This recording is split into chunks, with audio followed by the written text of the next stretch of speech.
This wasn't just an album, it was a tribute, a catharsis, and the spark that lit the 90s rock revolution.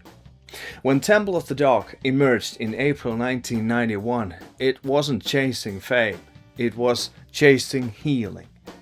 Born from the grief, it became a cornerstone of the Seattle sound and introduced the world to voices that would define a generation.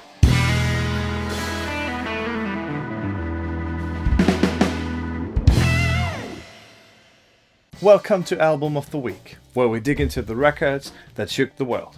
No fluff, no filler, just the stories behind the music. 52 weeks a year, once a week. This week it's Temple of the Dog, a one-off project that became legendary. Released April 16th, 1991, this wasn't just an album. It was a love letter to a fallen friend and the seed to grunge's global takeover.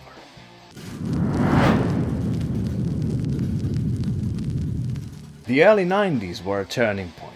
Hair metal was fading and something raw and real was brewing in Seattle. Temple of the Dog captured the moment perfectly. The album gave us Hunger Strike, a haunting duet between Chris Cornell and a then unknown Eddie Vedder.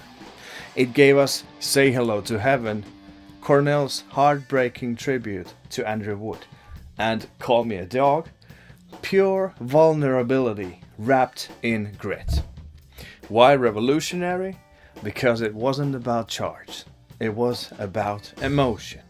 It showed that rock could be heavy without losing its humanity.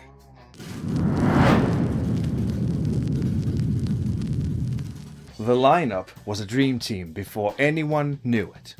Chris Cornell, the voice of Soundgarden, pouring his soul into every lyric. Stone Gossard and Jeff Ament, fresh from Mother Love Bone, soon to form Pearl Jam. Mike McCready, guitar wizard in the making. Matt Cameron, the drummer who would anchor Soundgarden and later Pearl Jam. And Eddie Vedder, who walked into the studio as a newcomer and left as a star. Fun fact, Vedder wasn't even supposed to sing lead. Cornell invited him to harmonize on Hunger Strike and magic happened.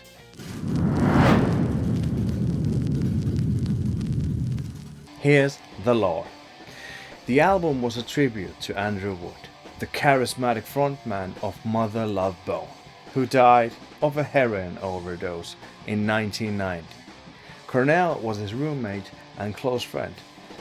His grief sparked these songs. Recorded at the London Bridge studio in Seattle, these sessions were raw and fast. Just friends making music for themselves. When it dropped in 1991, it barely made a ripple. But after Pearl Jam and Soundgarden exploded, Temple of the Dog became a cult classic and eventually went platinum. Hunger Strike was the band's only single, and it became an anthem for an era. Chart success? Slow burn. It didn't hit big until 1992, riding the wave of grunge's rise.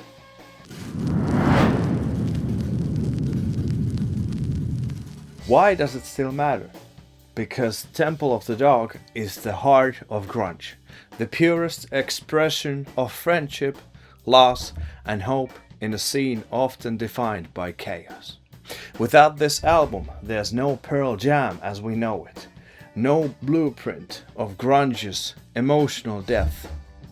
It's a reminder that sometimes the most powerful music comes from pain. So, what's your favorite track? The aching beauty of Say Hello to Heaven? The raw power of Hunger Strike? Drop your thoughts in the comments. We want to hear your Temple of the Dog stories. And if you want more tales like this, grab the Rock and Roll Almanac, your ultimate guide to the albums that changed everything. Hit subscribe, Smash that cowbell and keep it loud, because here rock isn't nostalgia, it's truth, and this album bleeds it.